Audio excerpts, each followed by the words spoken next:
just in time for Congress to head home for the holidays. As expected, the House-Senate Conference Committee responsible for crafting a final version of the 2012 National Defense Authorization Act produced their final product. And according to the conference report, it keeps intact Senator John McCain's provisions to cut $33 million in civilian infrastructure projects and prohibits the transfer of U.S. and Japanese military construction until certain conditions are met. We should note it does not apply to funds already received from the government of Japan or U.S. funding from previous fiscal years. The final version of the NDAA would also freeze the transfer of any Office of Economic Adjustment funding in FY 2012 to support Guam infrastructure requirements. Leaders from both the House and Senate spoke with reporters after completing conference, expressing their satisfaction with the results. Senator John McCain has been one of the staunchest opponents of funding for the buildup. He, along with Senator Carl Levin and Jim Webb, called the Department of Defense's plan for realignment unworkable, undoable, and unaffordable. Evidently, he was successful in nixing funding for Guam.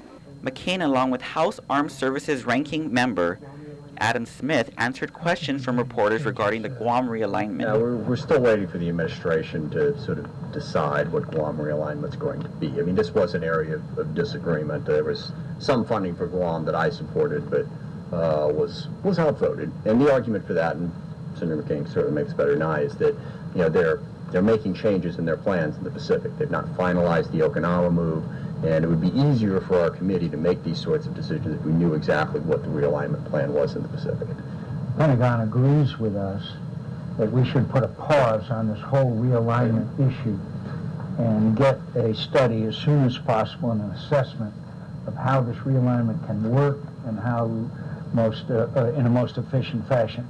As you know, the original costs have gone from $6 billion up to $16 billion with no end in sight.